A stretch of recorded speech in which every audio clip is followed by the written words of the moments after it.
Hey, this is Tom Webster, and this is Sounds Profitable for Wednesday, October 4th, 2023. Why branded content could be bigger than you think. And yes, today, I'm going to take a look at the potential for brands and podcasts and how data shows they have even more room to grow. But first, Sounds Profitable, that's us, is a proud sponsor of the Afros and Audio Festival. It takes place October 21st and 22nd at the Reginald F. Lewis Museum in downtown Baltimore. You can get your pass for in-person or virtual attendance for 15% off. Just use our code, that's SP2FAFAU at checkout, SP2FAFAU. And the link for that, which is probably easier, as always, is in the show notes.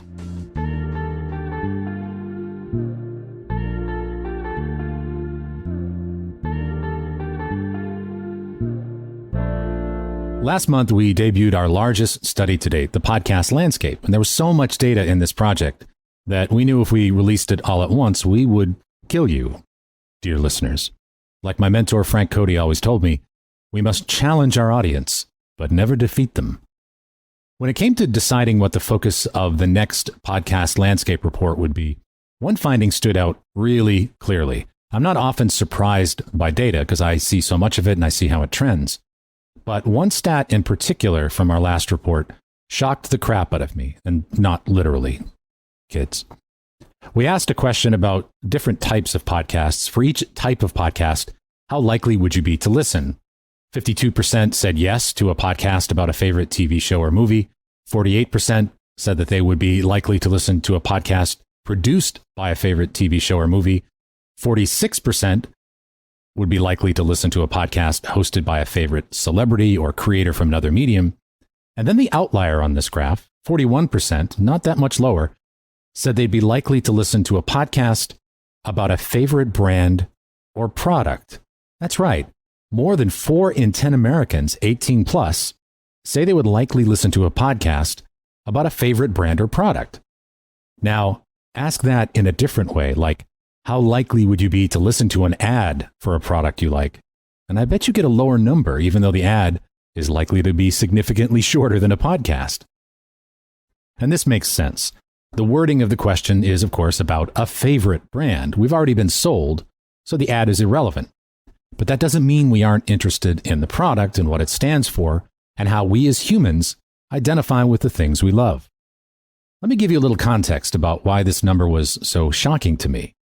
Edison Research doesn't often release the actual reach percentages of podcast genres. In other words, the percentage of podcast listeners who listen to each genre.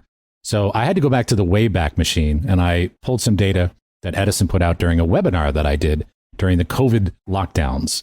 And that was, I think, the last time they published the actual percentages for some of these genres. And I'll just give you the top 3 here. Comedy was at 40%. This was in the second quarter of 2020. Comedy at 40%, news and information at 38%, and politics at 33%. Now, by the way, those percentages match up very well with the data that we put out in the fourth quarter of last year in our Safe and Sound study, which didn't include as comprehensive a list of genres, so I'm not going to do an apples to oranges comparison here. But the top 3, comedy, news, and politics, were the same and within 3 percentage points of those 2020 numbers from Edison. So genre appeal is actually pretty stable.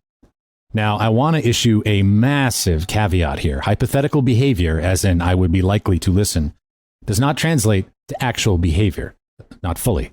Asking someone if they would be likely to listen to a podcast about a given topic is always going to produce a higher number than asking people if they have actually listened to a given topic.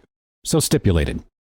But if you imagine that most of the 41% who say they would be likely to listen to a podcast about a favorite brand actually followed through on that, podcasts about brands would be a top 5, maybe even top 3 genre. Now, is that so hard to imagine? If about 30% of podcast listeners listen to sports, for example, don't you think at least that number have a particular company or product that they're passionate about? If you added up every Harley driver and Rolex wearer and Patagonia lover in America, don't you think you'd get at least 30% who are passionate about some brand? Now, I'm fascinated by this because not only is it a clear validation of the potential for branded podcasts, but it also opens up a huge opportunity for podcasts about brands, which isn't necessarily the same thing. More than that, it suggests a call to action for brands that inspire some form of passion. If people actually want to engage further with a company, it seems like a no-brainer for that company to tap into that passion with a podcast. And if a brand does not inspire passion, well, that's a different issue. I spent some time digging into the podcast landscape data about this 41% to see how they differ from podcast listeners in general. And there were indeed some incredibly compelling differences. Consider this, for example. I'm sure you know someone in your life who is completely nuts for a particular product and rarely misses an opportunity to talk about it or share their experiences. Hopefully not overshare, but we all have those friends. That person is a natural ambassador for the brand, a micro-influencer, if you will. They have a natural predilection for evangelizing things that they believe in or enjoy. Well, I wonder if they would do that with a podcast. Well, there's no need to wonder. I found that answer deep within the data, along with a lot more fascinating detail about these brand activators and potential podcast proselytizers. Say that 3 times fast. So much, in fact, that we have prepared an all-new report, The Power of Brands in Podcasts, that will debut in a free webinar on Wednesday, October 18th. Among the things that I'm going to cover will be the demographics most interested in branded content, the surprising non-podcast way to reach brand fanatics, how branded content can become a force multiplier for podcasting, the benefits of podcasting that resonate the most, and how fans of brands use and perceive video differently from mainstream podcast listeners, and a lot more. I hope you'll register. There's a link in the show notes, and join me in a couple of weeks as we continue to provide actionable data and insights to lift the whole space, continue to grow the audience, and grow the revenue for podcasting. And by the way, speaking of research, this week, Sounds Profitable is launching our latest partner benefit, the Sounds Profitable Research Database. One of the most common types of email I get nearly every day, frankly, is from someone asking if I have or have seen data on a given subject.